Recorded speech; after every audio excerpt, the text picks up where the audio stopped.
Sir, you could insist your MC to start the program. Should we start the session, sir? Yeah, please, go on, go on. Okay, thank you, sir. Vasudhaiva Kutumbakam. Good evening, everyone. A very warm welcome to all the esteemed participants, guests, faculty members, and students joining us from across the country. On the auspicious occasion of International Labour Day, we are delighted to welcome you to this online lecture on ensuring workplace safety and health amidst climate change. This insightful session is being organized by RB Bidap Law College, Bidar, in association with the Global Academy of Juridical Sciences. Moving forward, I would like to welcome Ms. Ramani V. Garimala, Independent Executive Search Consultant, Hyderabad, to today's session. Welcome you, ma'am. Good evening, all. Thank you so much. Yes. Thank you, ma'am. Next, I would welcome Dr. Rangaswamy Sir, Assistant Professor and Program Coordinator, Karnataka State Law University, Hubballi, to today's session. Welcome you, sir. Thank you, Manoj. Next, I would like to welcome Mr. Muniappa T, Principal, RB Bidap Law College, to today's session. Welcome you, sir. Thank you, sir. Fine. Lastly, but not the least, I also welcome all the other esteemed faculty members, students, and participants to today's session. Welcome you all. Moving forward, today's session holds great relevance in our changing world, where workplace safety is being increasingly impacted by climate factors. We are privileged to have with us Ms. Ramani V. Garimala, Independent Executive Search Principal Consultant from Hyderabad, who will be sharing her experience on the vital topic. Ms. Garimala is a highly accomplished professional with over 25 years of experience in human resources, talent management, legal practice, and academia. Her work spans across consulting, executive search, training, and legal advocacy, making her uniquely positioned to offer a 360-degree perspective on workplace safety and policy. She currently works as an independent executive search and internal communication consultant, having successfully placed senior level executives across India and the GCC region. In parallel, she has developed internal communication strategies that significantly boosted stakeholder engagement and institutional branding. So it's my privilege to welcome our esteemed resource person, Ms. Ramani V. Garimala, to deliver the lecture on ensuring workplace safety and health amidst climate change. Over to you, ma'am. Thank you so much, and warm welcome to all of us, to all of you. Principal Sir, thank you so much.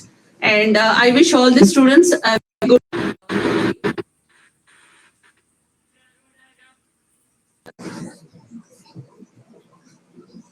Yes, the introduction has been a very great introduction, wherein this seems to be a very insightful session for somebody like me to introduce the concepts again. Yes, I personally thank each one of you for your time and attention here. Yes, as rightly said, we are talking about the International Labour Day, wherein the theme for 2025 is about ensuring workplace safety amidst the climate changes. When we talk about International Labour Day, this is not the beginning. 2025 is not the beginning. We do have to understand that this concept of International Labour Day celebration started way back, even before we understood it as from the days of civilization. So from the civilization, yes, we have to connect to our roots. We need to know as a human being how invaluably we've been looking at the world, how the changing trends, and then yes, connecting to 2025 and the future and the near future also. Yes, Here, I request the resource, apart from me, the other person who is handling the screen there, to kindly move the screen from slide 1. I think it is, yes. Thank you so much. Yes. Here we will have to understand, as I rightly said, the ancient civilization. When I am talking about the ancient civilization and labor rights, rather, I would say. So here we will understand from each perspective. Now, we know that the civilizations like Egyptian, Mesopotamian, Indus Valley civilizations have had a great impact. When we talk about all those things, we have to consider certain things very predominantly on the point of where we start from is the civilizations and its historical importance on this particular International Labor Day. When we talk about the International Labor Day, originated in the late 19th century, primarily, in the United States and Canada as a movement for workers' rights. But yes, when we are also talking about ancient civilization, yes, the civilizations, as I rightly said, the Mesopotamian civilization, the Chinese civilization, and also the Egyptian civilization did make about all these things. Yes, now the artisans, the agricultural workers, and the code of Hammurabi, which is very important, which was talking about the concepts of workmen, their compensation, their safety, their security, and also about the way their work and their protection, including exploitation of the labor, was discussed in those days. So how ancient is the concept is what we have to understand. Yes, today we are talking on the occasion of Labor Day as May Day 2025. But yes, the roots are, we do have the presence of this concept in Egypt, Mesopotamia, Greece, China, and other countries, including our own ancient mythology does talk about the Vishwakarma, who has started the concept of safety security measures for the workforce in the agricultural stream or in the construction area. So having said so, that is what we have to understand about the origin of the concept from the ancient civilization. As we move forward, can we move forward to yes. Now, as we move forward, yes, the labor laws have evolved from the rudimentary guidelines, way back, formulated by the ancient principles. But here, we have to also understand, when we talk about a labor movement or about a Labor Day, as we celebrate today, the International Labor Day, the origination has started in the 19th century, primarily in the United States, as I mentioned previously, and in Canada, as a movement for workers' right. What is the need for the workers' right is a first official celebration took place on 5th September 1882 in New York City, where the story goes back telling that, the trade unions had to keep their spirit up not to work for more than 8 hours. So today we are talking about 10 hours job, 12 hours job. Yes, the way back when we talk about 1882 scenario, the first riot which happened officially being flagged by the laborers happened in the Haymarket riot of 1886 and the Pullman strike of 1894, highlighting the struggles of the fair labor practices. When we talk about fair labor practices, here we all have to understand predominantly labor is not a tool. Labor is a facilitator. The tools go hand in hand to facilitate the labor have a better experience of working with safety, security, dignity, and also with ethics. So that is where we look at the origin of the Labor Day as International Labor Day. Today we celebrate. But ironically, if we go back and see, not all countries across the globe celebrate on May 1st as Labor Day. There are different countries celebrating Labor Day on a different platform altogether. Yes, so we will have to understand with that also.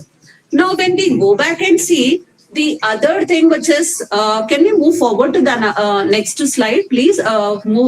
Yes. Now, when we talk about the early workplace safety practices, now we've got to understand what is the need for having a particular safety.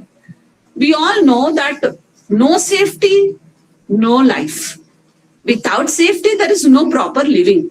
It is not like we all live in jungle, right? So we all have to have the safety cap. More specifically, when we are talking about the labor. Now, when we talk about the early practices, the early safety practices, yes, ancient Rome implemented basic safety measures. And basic safety measures not just for the purpose of safety, but also to ensure that mandatory safety equipment and construction sites were then practiced. So when we look back and see, yes, history has its strong roots, and we see that predominantly all these things are shaping up. What is safety here? We are also talking safety about occupational safety, safety standards, and importance of practicing workers. Now, when we talk about that, yes, we also have to understand the concept here as Labor Day traces its roots in Haymarket massacres in 1886 in Chicago, and the Second International Declaration May 1st as Workers' Day in 1889 is a context. So with that context, we are connecting from the Mesopotamian, from the Egyptian, from all the civilizations. So we all have our strong connection from way back ancient Rome till 2025 and way forward. So that is what the entire deliberation of this particular lecture being deliberated by me is going to take into the shape. So yes, as I said, as we move forward, can we move forward to the next slide, please? Yes, here we are talking about the role of unions in shaping, shaping labor standards. Now, when we talk about labor unions emerged in 19th century as response to poor conditions, fighting for workers' rights and better wages. Now, when we talk about all these things, we should certainly look at certain historical context. Now, when we talk about certain uniqueness, now there are nations, there are scenarios, there are countries, there are situations. Now, the Russian Revolution of 1917, Lenin used May Day for Soviet propaganda, now which is still combining military parade and workers' rally. So what happened is the Renaissance, the Reformations, the Industrial Revolutions, as we see from the civilizations to moving forward to having the Industrial Revolution paved way to have legal systems, legal standards, the norms in place, regulations in place, which helped the unions to shape certain labor standards. When we talk about labor standards, yes, each country has its own predominant labor standards, but by and large, we all have to follow certain standards which are being set by the International Labour Organization, which is taking care or which is setting certain standards per se. Now, when we have to say that, we will also have to understand the celebration. Why do we have to celebrate this? And why should we have this celebration as a significant role? Because today, Labor Day is celebrated worldwide. Although in different dates, it unites workers. What is our purpose? Why are we celebrating? Why are we talking about shaping your labor's standards? We are talking because different community of people work worldwide and on different timelines and zones, and they work under different conditions. and under different geographical, topographical, climatic, and the technical, non-technical reasons. But then what is very predominantly backing up here is it should unite workers in a call for mainly fair treatment, advocating for rights. Now, having fair treatment on papers is different from practicing the fair treatment. Second, advocating for rights. Rights which have to be educated, which as law students, you all should be learning in your curriculum. And most of us know by virtue of our consume as a basic human being, we all go through the some part of life as a worker or as a person to work. Laborer does not mean just a blue collared, white collared. No, it all means you hold a dignity with which you deliver your productivity. So when we talk about this, the primary purpose of uniting workers and as a call is one, fair treatment, advocating for rights, then reasonable working hours. Now there are different standards set by different people in different time zones telling that productivity comes down if the workers are working for less than 4 hours, less than 6 hours, less than 8 hours. Now there is a new conversation which is happening in the world talking about if 6 days people work for 10 hours per day yields more productivity. But what are we trying to sum up? What are we trying to end up saying that? Here, we also have to understand that reasonable working hours. What is reasonable? Now, if we have to go by verbatim, which is reasonable, reasonableness is pretty a big word to define because reasonable is not very clear in its own term. Different countries, different companies have their reasonableness, but there are basic minimum standards which are set by the International Labour Organization telling that these are what are set as the standards. Anybody, any company, any promoter trying to deviate will have to go through the system. So here, the purpose of we uniting, talking about or listening about the International Labour Day, keeping the climate change, here the primary purpose is one, fair treatment, advocating for rights and working on the reasonable fair hours, fair wages and safe working conditions. Very, very important because safety is divinity. Work is worship. Safety is divinity.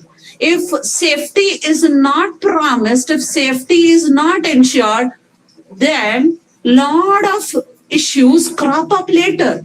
It is like prevention better than cure if safety measures are adhered. So that is where we are now talking about the role of unions in shaping labor standards. Labor standards just alone do not mean safety as caps or gears or eye gears or whatever, or the aprons or the PPEs or whatever it is. No, the safety also means beyond environment, which is the environment of climate and environment of the work around. So that is what we are talking about. Yes, the role of unions. The unions, as I said, the labor unions, the government, the policy makers, everybody will have to be hand in glove to ensure that the things churn out well. Yes, can we move to the next slide, please?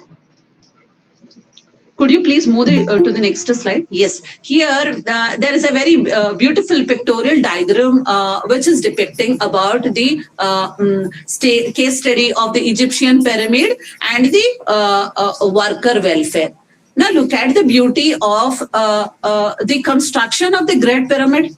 When we look at the case here as an Egyptian pyramid, everybody knows about the Egyptian pyramid as one of the astonishing beauty of the world. Now, to build a pyramid was not a day's job. And such a great pyramid of these involved a skilled workforce with reportedly fair treatment. Now, there are archaeological evidences as the content here is predominantly telling about the workers received rations, medical care, and were respected for their contributions, highlightingly advanced labor practices of the time. Which means to say, today we see the pyramids tall standing there, workplace safety. How much of safety was adhered then? And how much of safety are we talking about in 2025 and in way forward is what is all we're going to discuss now. Yes, having said so, we will also talk about what is the role or the importance of the safety regulations.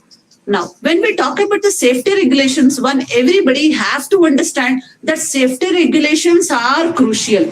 When we talk about safety, when we talk about welfare and safety are two sides of the coin. When we talk about safety, we're also talking about the welfare. Now, safety regulations are crucial to protecting workers from potential hazards. Now, there are guidelines set. Now, guidelines from the organization like Occupational Safety and Health Administration, which is OSHA, ensuring that safety measures are established to mitigate risks in the workplace. So that is all what has been practiced in the way back the civilizations, and as we see that is being whether it has been adhered or not is what we're going to address in the coming few minutes. Yes, as we move forward, can we move to the next slide, please?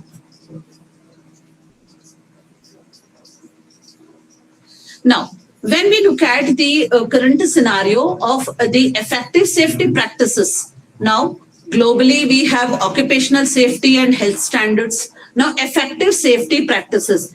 Implementing effective safety practices includes regular training, safety audits, and a culture that encourages reporting hazards and can significantly reduce the incidence of workplace accidents and injuries. Now, when we talk about the safety and the health standards, globally recognized standards, as I mentioned, the OSHA in the US established guidelines that ensure a safe and a healthy work environment, emphasizing proactive risk management and worker training. Now, what is worker training here is very important. There are skills which require upskilling. Updation is most important. Upskilling is also very important. If a technical worker is not updating their knowledge levels, which means to say they are either becoming obsolete or their skill might lead them to either getting into the injuries or causing accidents in the work zone or in the workplace. So that is very important, that the crucial important aspect of safety audits, regular training, and a culture. What is very important here is when we talk about climate, climate does not alone mean sun causing heat, rain causing lot of water and sometimes flood, or the wind, the cool wind and the cool breeze and the ice storms, not just are those things which are affecting as climate. Climate also means the sort of culture in the organization, culture in the work environment, people and their thought process, people and their ethical background with which they believe work is worship and safety is divinity. So if people are driven with this concept, things as health standards are maintained. That is what we see as these are regulations which are crucial because these pave way to reduce accidents and also ensure a safe zone and a happy zone to work. Yes. Now there are a lot of safety norms which have to be adhered, and the compliance must not have anything as discounts. Compliances have to be adhered because safety is most important in workplace. People go to work with a hope that they go back home safe. That is how the ethos of the work happens. As we move forward, can we move to the next slide, please? Yes, here. Now, when we talk about the innovations in workplace safety technology, before we get into innovations in workplace and safety technologies, which is much, much ahead, let us just try to understand certain case studies. Very, very clearly, we will have to understand that what is very important here is there are certain successful initiatives which have been initiated by those countries. Like, I'll take one example of the one of the Canadian scenario. In Canada, I happen to see that the Canada's heat stress regulation, which makes it very, very mandate for its workers who are working outdoors. Now, what is the point of heat stress?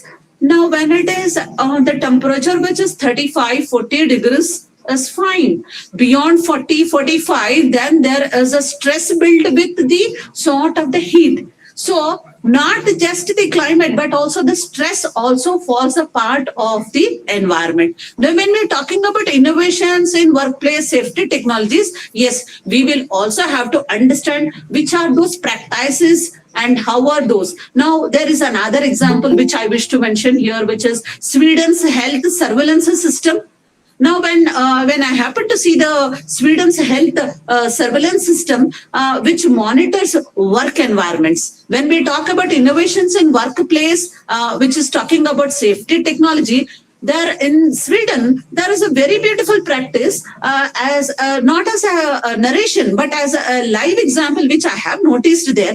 I happen to see that there is a robust health surveillance system that monitors work environment, which means to say, are the tools kept in the tool place? Are people working on the correct time slots?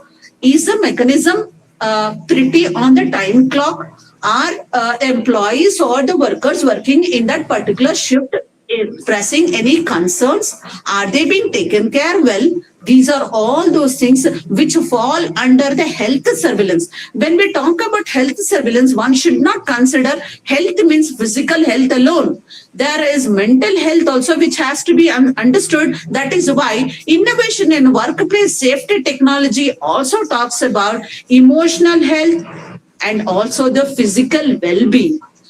Emotional health is also related because that also is equals to productivity. One cannot say unhappy customer makes unhappy output. No, a happy worker gives more happiness around, and the aura of happiness keeps others also jubilant, and that is how it leads to productivity. Now, when we consider these two countries, I have taken just two examples as one Canada on its heat stress regulation, when it makes mandatory for the breaks. Every employee who's working under extreme climatic condition have to have a mandatory break when they are working outdoors. Now, that is one thing which is very interesting. Second is about Sweden's health surveillance. When I said health surveillance, mental health and also physical health. Yes, when we talk about the macro level, about the countries like Sweden and Canada, we also have to look at which are those companies at the micro level. I have just taken two examples because I closely worked with them and I have a very close understanding working with them. One company is DuPont, another one is Boeing. Both of these companies have developed a comprehensive safety program that led to sustainable improvement in the workplace safety. Now, when we talk about workplace safety, yes, that is where the innovation comes in. When we talk about the sustainability, we are not looking at only the old formulae, old principles, and old dictums. We are also trying to create the innovativeness so that the employees feel rejuvenated, the workers feel happy to be in the workplace, because it's just not 1 hour or 2 hours. It is going to be on the basis of the shift, depends on the type of the product or the type of the industry they're working on. At times it could be 8 hours, 10 hours, not beyond 10 hours is what the standards say. So these cases as DuPont and Boeing, where I have my close connection working and understanding their policies on their safety and security of the employees and the workforce on the plant, in the plant, is what I have mentioned. These cases, predominantly demonstrate how committed they are towards safety, which is productivity and profitability happens only when safety and security of the employees or the workers or the workforce is taken care. So that is what we have to understand. Yes, technological advancement, including today we are all getting into the AI driven monitoring systems, and we're also looking at the wearable devices, significant enhanced workplaces safety. Now these are all those things which true, and we will also see very many things happening in the next few years. Yes, having said so, can we move forward to the next slide for our convenience? Yes, ma'am. Can we move forward to the yes? Now here I have taken a few examples as effective policies. Now, as I said, two examples, the Canada and the other example. Here also I wish to mention countries like Sweden and Japan prioritize workplace safety through comprehensive policies and proactive health initiatives, including to lower accident rates. Yes, safety, security are very important, because if prevention is in place, Stitching time saves 9. Stitching time saves 9. So if somebody is able to have a clear focus about how to lower accident rate in the plant, in the organization, the best way and the robust way is to have a proactive system, which the Sweden and the Japan have prioritized. That is why we most often see that the Japanese and the, as we see, the Japanese are way ahead. They are living 30 years ahead to the world, because they follow all the process and procedures, and their SOPs are not on papers but in practice. So that is where with authority they are able to make their mark in the world. Now that is what they, as we see, Environment Authority enforces strict regulations that set high safety standards. We are not used a word here, medium safety standards.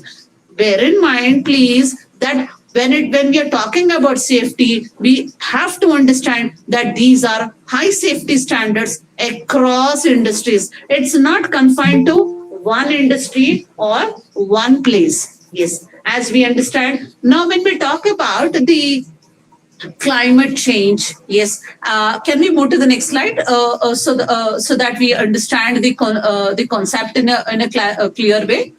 Yes.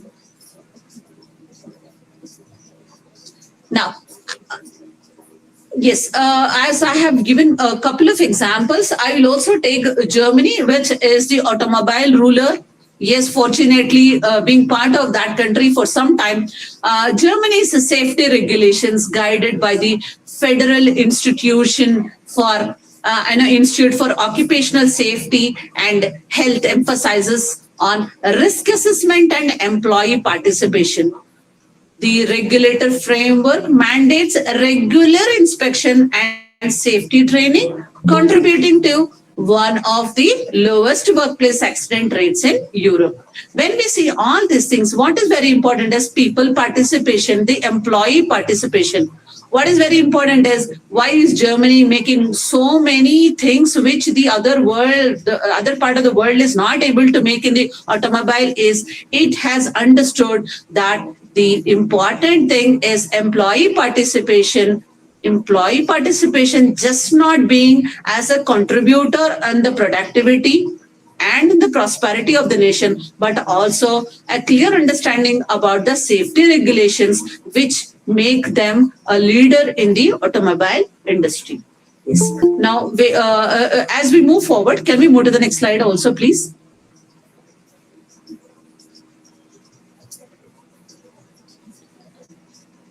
Yes. Now, when we talk about corporate responsibility in employee health, before that, we will also have to understand the climate change effect on work environment. Now, there is climate change impacts which on the work environment. What is this climate and what is its impact on environment? What is it all? Two words, two different words. Why are we talking about International Labor Day? And then why are you talking about climate change? What has these two things as a connection? Yes, climate change impacts work environments through increased temperatures because we are talking about workforce outdoors, workforce indoors. So I know when we talk about workforce outdoors, yes, the increased temperatures, then shifting weathers patterns. Most predominantly, we have been seeing extreme weather events. Now, these changes can lead to direct threat such as heat stress, flooding, and and the greater exposure to natural disasters. Now, workers who are working in the vulnerable sectors like agriculture and construction often face, the risks that necessitate the urgent need for certain new adoptions in the policies. Now, climate change also has to be understood with the extreme weather condition, which would disrupt the operations and pose direct threats to worker safety. Now, understanding these impacts is very crucial for developing an adaptive structure or adaptive strategy. Now, when we look at the statistics, just to give a statistical understanding as to what are we trying to talk about the climate change and labor health or the international labor health today. 70% of the workers exposed to climate have a risk. What sort of a risk? High risk. Now, heat stress, which is going to be increasing day by day because of our use of air conditioning system and the artificial system which we are now working in, which is a completely closed in environment, is going to have 2.2% drop in the productivity by 2030. Now, why are we trying to? Somebody raised their hand.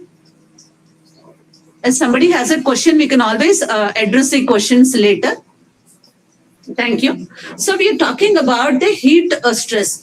2.2% drop in the productivity we will see in 2030 because of heat stress. Now, when we are talking about heat stress, yes, I have already mentioned in the previous few minutes back that heat just does not give the heat element; it also increases the stress in the body, stress in the mind, and it makes a workforce feel fatigued, and the productivity drops down. And if this drops down so lower, by 2030 we are going to see 2.2% additional drop in the productivity, which is going to be pretty hard on people when they see their graphs of their productivity, the companies and the country, when they see that their productivity is come down by 2.2% is going to hit very big on the GDP, very big. Now, when we also look at the sort of the death rate, 2.41 million annual work-related deaths are happening, which is a very alarming situation, which means to say 2.41 million annual work-related deaths is not a small number. We are talking global numbers. I am giving the data, which is a global number, which is quite alarming because this is going to really bother. The next is, what is the risk? What are the risks we are talking about? We are talking about the risks of heat wave, air pollution, and stress. When we talk about pollution, we are not only considering the air pollution, we also have to consider the other pollutions as noise pollution, then also the water pollution and related pollutions, and the environment, the stress of environment around, the toxic work or the toxic work culture also falls under the environment. Now, when we try to understand these things, what happens to the conscious thought process of you budding advocates or you budding lawyers there is, where are we heading to? What is that we are trying to see? Yes, this is a time where we all have to, or we all, or you all, with all of us have to buck up and understand that we are not living in a very safe zone. We are not living in a very safe zone. Today, though we are celebrating it as a May Day, which is an International Labour Day, we are not very safe. But we have to take control of certain things. To take the control of certain things, we need to understand what are those things we have to stop doing. What are the things we need to follow strictly do's and do nots as we head to become leaders in our own space, in our industry, which is either as a policy maker or as a legal personnel or as an academic personality. What is that we have to do? Yes, we will address that. But yes, there is another beautiful data which I wish to present, that is globally the estimated sort of issues which we would be seeing in the upcoming seasons, or rather I would say in the future, in the near future, is we're going to experience 30.0% injuries caused because of not taking care of the safety security measures in the workplace to the employees or to the workforce, and 28% the diseases as outcomes. The diseases, yes, every work has its own sort of issues.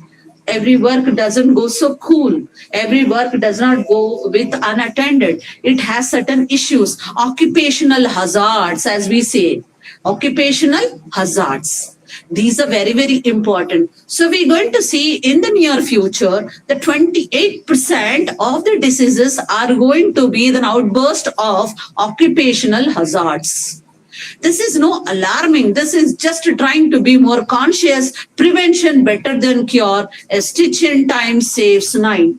Yes, mental health is very important. A happy work environment, safety very important, and a happy work environment is also very important, because 5% of the health issues are from the mental health issues, which are going to be the true concern for tomorrow.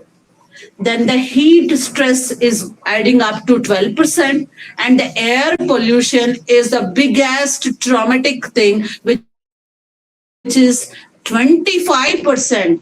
As we see ahead of getting into more of industrialization and getting into more of AI zones, we are doing more harm to the nature, which is workforce. We, everybody, are going to add 25% to the air pollution, which is already existing, which is very, very threatening, Now, these are those, this is the data which I am trying to tell is not based out of anything. This is all clear. This is all very, very evident. You will be able to find it with any of your intelligence, that this is all which is happening. We are noticing it. We cannot go unnoticed. We cannot say, no, we are done with it. But yes, what do we do? How do we address it? What do we do? How do we address it? We have to adapt to safe workplaces. How do we? That is where, as corporate responsibility in employees' health. Now, leading companies like, I'm taking an example here, directly getting into the topic here. Leading companies like Google and Unilever prioritize the employee health through wellness programs and mental health resources. Now, why are we talking about, as I said, just physical well-being is not the well-being. It is also the mental wellness, which is very important and which will be able to help us out, because it is only a worker who has great morale, will be able to improve the productivity, underscoring the importance of corporate accountability in the health matters. Now, can we move forward to the next slide, please?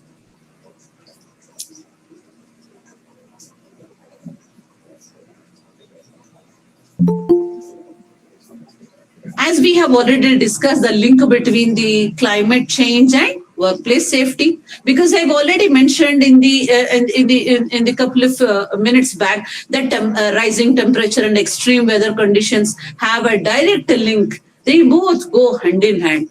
Climate just does not mean only the heat and the rain and the cold. No, it also means the environment of the workplace, the ethical well-being, and the morality with which people work, and also the wellness. So there is a link. So just to give an understanding about what are those global best practices which we have noticed or which we would be noticing as Germany. I would take an example of Germany here again.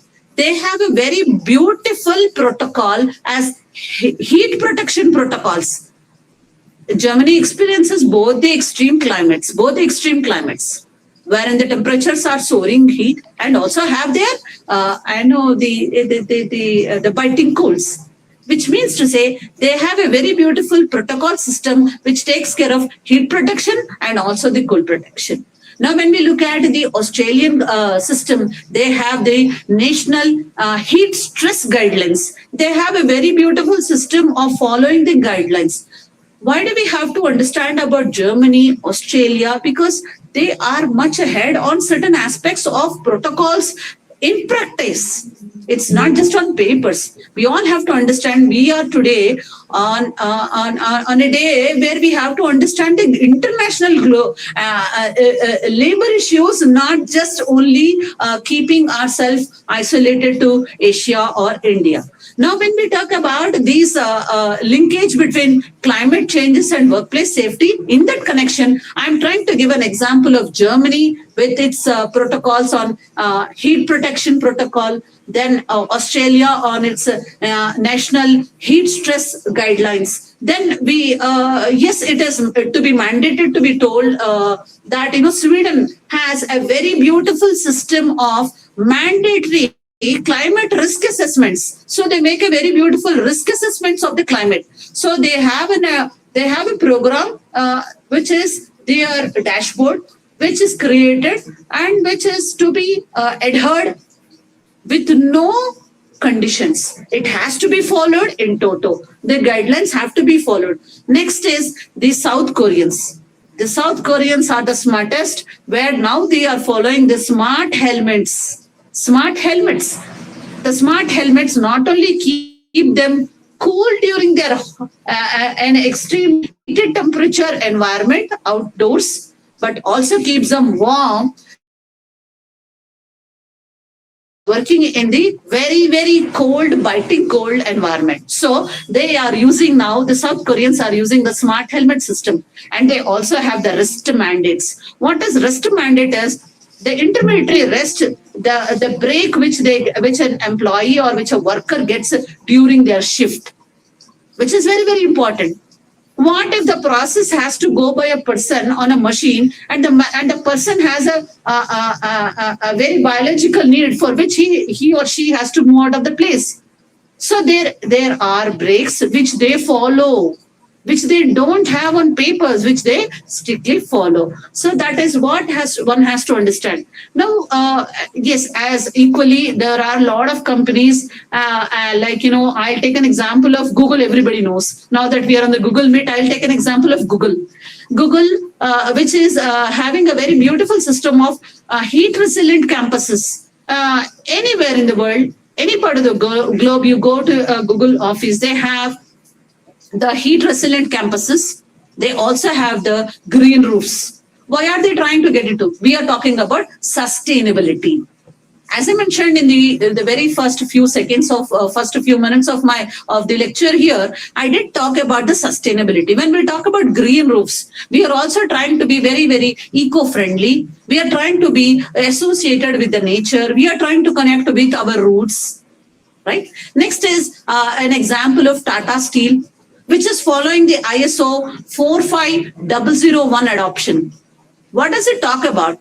What is 45001 ISO standard adoption talking about? Hydration policy. Very important, very most important.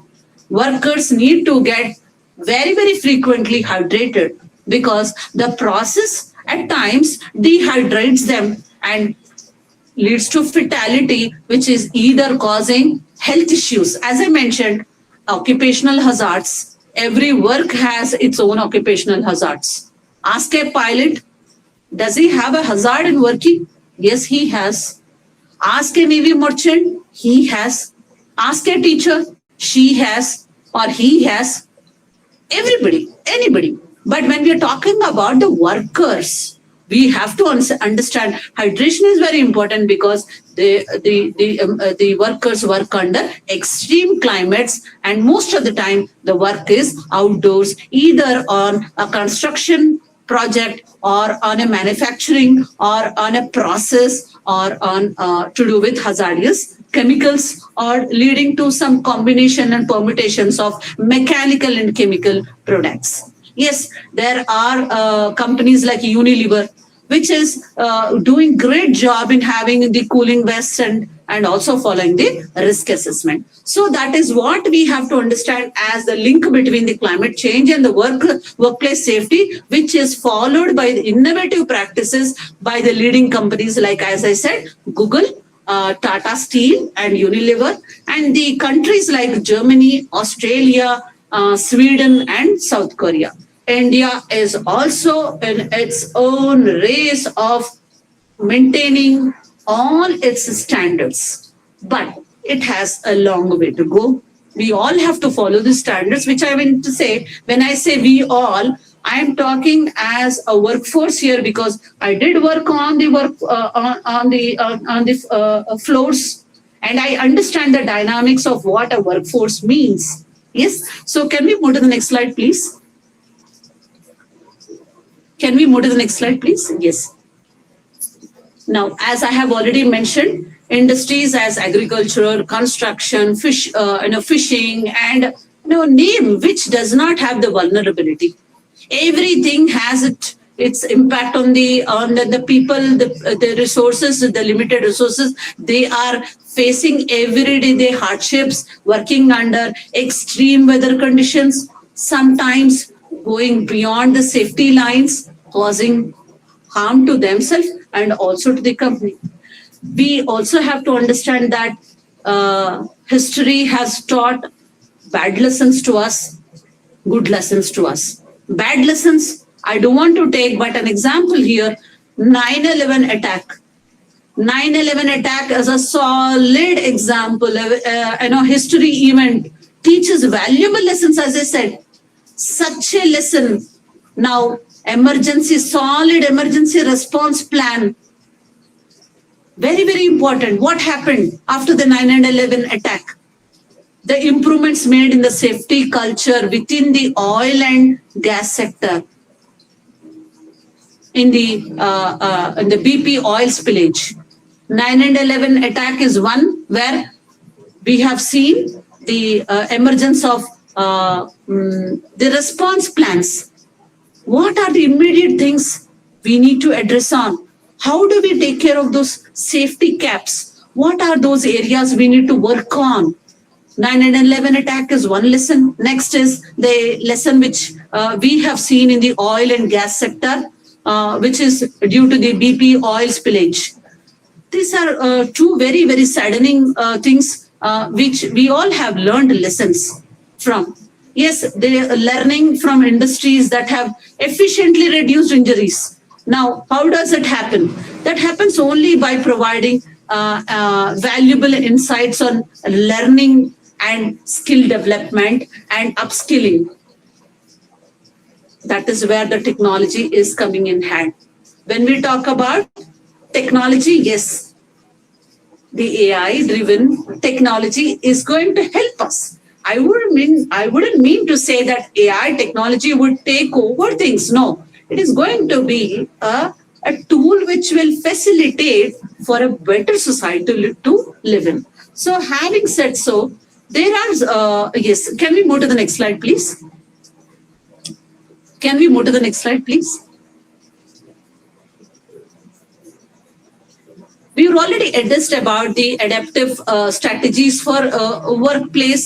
Yes, we have already mentioned. I've already mentioned about what are those things.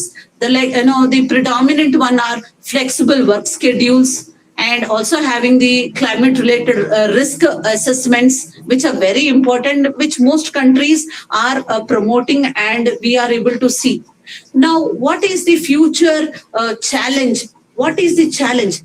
As climate change progresses, future challenges including regulatory compliances, workforce training,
one is bias. Safety algorithms may overlook women. Yes. Next is about green jobs. Solar panel recycling exposes women to toxic e-waste, which is now becoming an issue on in the areas of Africa and Asian, countries. I'm talking about the continent. So, having said so, now I wish to close the discussion here with one of the particular aspect of agriculture in a changing climate. Now, when we're talking about agriculture, I have taken an example of 70% of the heart stroke victims in Indian farms are women. The agriculture sector focuses unique challenges due to climate change, including shifting growing seasons and increased pest infestation. Now, addressing these issues is one thing which we all have to consider. Can we move to the next slide, please? Can we move to the next slide, please? Thank you. Yes, I've already mentioned about the practices in Sweden. Yes, I have missed out on the Netherlands, but yes, Netherlands also has been practicing its best in the workplace safety, keeping the climate change through the stringent regulations and public health measures. Can we move to the next slide, please?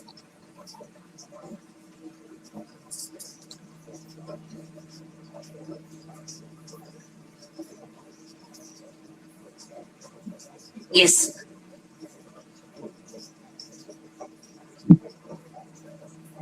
Now, when we talk about the emerging trends in labor rights, recent trends as we are seeing, as I have already mentioned, the Canadian example. I've already mentioned about the Canadian example, the way they have been taking care of their fair wages for their and also for the rights, fair wages and rights for their gig workers, acknowledging their contribution to the economy. Yes. Can we move to the next slide, please?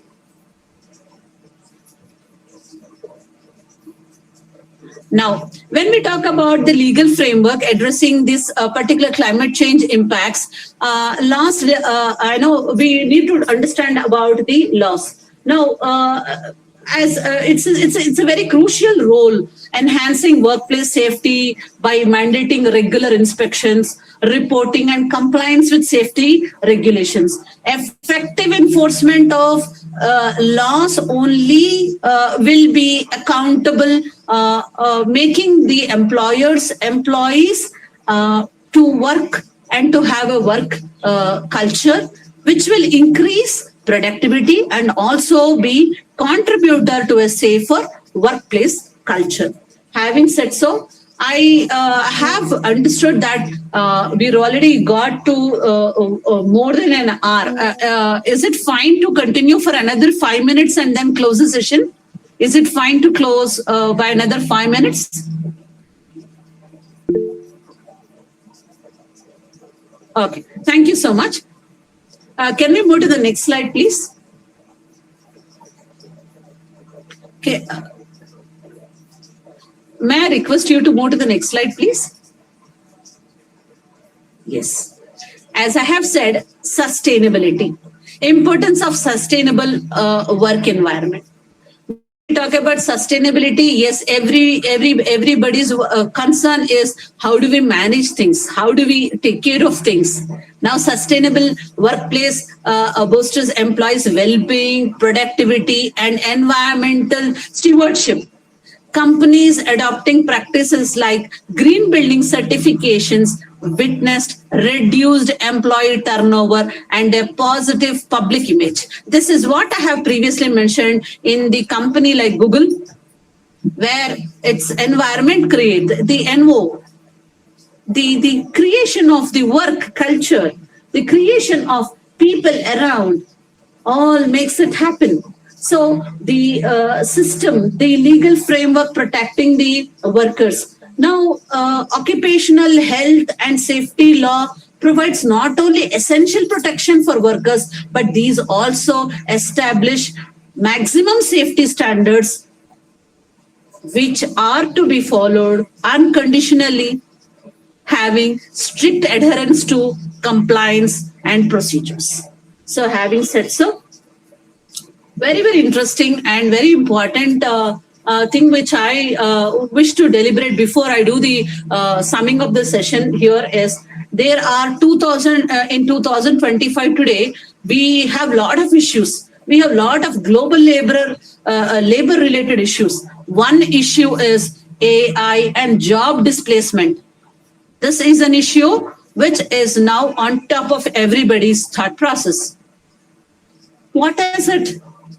It is always said that AI will replace or AI will replace jobs or job seekers? Laborers would not have more employment? Will it have job displacement? That is also a part of climate change because AI is a technology. Technology is also part of the climate. When we talk about political, when we talk about economical, when we talk about social, when we talk about technological factors, PEST factors, have its direct impact on the companies and in the and in the productivity of any company's output. So we also have to understand that climate here does not alone mean only to the extent of those energies and forces around us, but also the technology, which is the AI technology. Will it really have AI and job displacement? It is said that 85 million jobs lost to AI by 2025. And which are the countries which are going to get affected? The countries which are going to get affected or the regions which are going to get most affected are US, India, China, and European Union. You know why? What should be the reason? Because the labor or the resources are not reskilled or they have a reskilling issues. They have crisis in reskilling themselves or the training and development is not so robust that they can upgrade themselves and look at something better than what they are doing. When typewriter moved from when we have seen the world moving from typewriter to the system of computer to the world of AI, nothing has changed. It's only the thing that if the workers or the training is not enough to upskill the workforce, yes, by 2025, 85 million jobs would be lost. Not because of anything, only because of not upskilling, not reskilling, or not upgrading, or not getting into the proper training zone. Next is about the issue, which is a debatable issue of 2025 theme, which talks about ensuring workplace safety amidst climate change. Yes, 4-day work, 4-day work week. There are a lot of hue and cry around the world talking about 63% productivity boosted in UK when they did a trial of 4-day week. But does it work in all other countries? Does it work in all geographical locations? Is yet to be answered because it was only on a trial run basis. Now, work-life balance and output concerns are very, very important, which are very impact, which is a potential impact. Next is about the climate job transitions. Now, the new green jobs. People have to consider looking at the alternative way of employing themselves rather looking at the mechanical or the stereotype of jobs. Rather than having a work for the purpose of work, having a sustainable work, create a culture of work is what is the need of the hour. And yes, undoubtedly, the child labor is very, very important, wherein the data itself is there telling that 160 million children are as laborers as per the data of UNICEF, which is predominantly in the regions like Africa, South Asia, and Latin America. Now, these are all those 2025 global labor related issues. One should not forget about the gender pay gap. As I said, women, yes, I did mention about the sort of gender bias thing. Yes, there is predominantly till this day, women earn 0.82 to 0.82 bar 1 as per the global average. The worst situation is present in the MENA and in the South Asian regions. We still see that men are not equivalently paid on par with women. Women are not equivalently paid on par with men. Which means to say the feminists or the corporations have to support this and the sort of legal penalties and corporate backslash has to be in place. And these are all those things as concerns which we have been noticing in 2025. Having said so, can we go to the next slide, please, which is going to be the closing slide, to my understanding? Yes. The closing slide for all of you as law students and future leaders. Now, what is that you will be, or most of you would be looking at us as law students? Yes. Now, you are the policymakers for tomorrow, whether it is in India, whether it is global, how the climate is changing, how the laws are going to regulate, how the things and the system are prevailing at the moment, and what is a new thing which you are considering to look at yourself in a safe zone to work. What are the new things? So do not stick only to the legislations of your textbooks and your journals. Think out of the box. Be a part of the world around. Look with a 180-degree approach.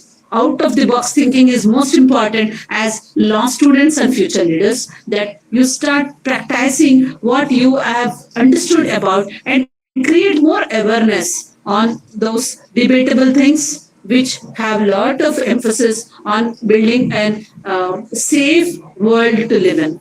So, can we move to the last slide, please? I think that is the last slide. Are we on the last slide, please? Yes. Now, the summary and the key takeaways. There is a proactive approach which is required because labor rights and climate changes, these are all things which are not to be spoken on one day. It has to be and practiced every day, daily basis. Now, to conclude, I wish to say that, this particular concern about the workplace and climate change is an intersection, both, because they both have connectivity. Addressing the intersection of climate change and workplace safety and labor rights is paramount for ensuring a sustainable future. Now, this happens only when we all come together and create an environment to do so. So I'm very happy to deliberate this session with all of you, and hope that you have got the understanding about the concept. So you have any specific questions, you may please ask me your questions, and I'm ready to address your questions, please.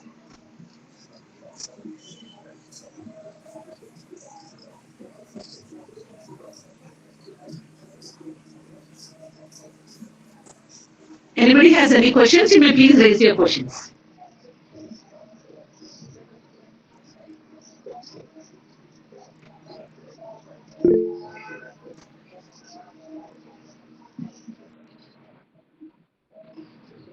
Yes, please. Adarsh has raised the hand. You have any question, Adarsh?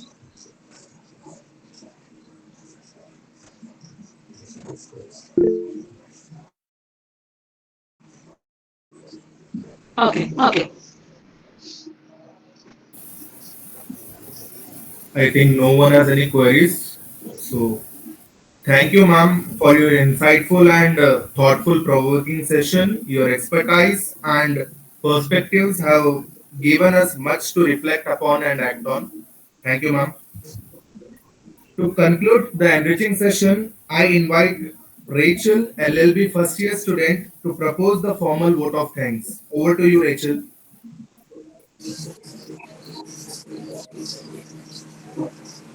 Everyone. Please additionally offer to deliver the vote of thanks at the conclusion of today's webinar held in observance of International Day on the critical important subject entitled workplace safety and health amidst climate change. This afternoon, I present your access to the speaker, Ramesh Narimal. Your perspectives and thoughtful creations deliberations has shed light on the evolving landscape of human rights, social justice, and legal accountability are especially grateful for the expertise that Dr. has significantly enriched our understanding of the historical context and tempered the relevance of history in the legal sphere. Our special thanks also go to the same category of special thanks for organizing and presenting association with our RBC Bidap Law College for providing a platform where legal scholars, practitioners, and students could come together in meaningful dialogue. We are deeply grateful for our college, RV Bidap Law College, Bidar, for organizing and hosting this important event. The initiative to facilitate such relevant webinar reflects our college's continued commitment to achieve academic excellence, legal awareness, and social responsibility. I would also like to extend a special note of thanks to our University Coordinator, Assistant Professor KSLU, Dr. Rangaswamy Sir, whose support and guidance and coordination played a key role in facilitating our involvement and enrichment with smooth execution of this event. A special thanks also goes to our participants and fellow students. Your presence have enriched and reminded us that the pursuit of justice is always a collaborative journey of our responsibility. And our responsibility is not only to uphold justice but also to contribute to the development of legal framework. Before we conclude, a gentle reminder to all participants: certificate will be provided to all the attendants and participants who have attended this session and filled out the feedback, which will be provided shortly. Once again, I thank all the organizers, speakers, coordinators, and participants for your presence and participation. And I wish you all a fruitful, reflective, and purposeful Labor Day. Let us continue to honor the spirit of Labor Day by upholding the rights of workers and contributing meaningfully to a justful society. Thank you, one and all.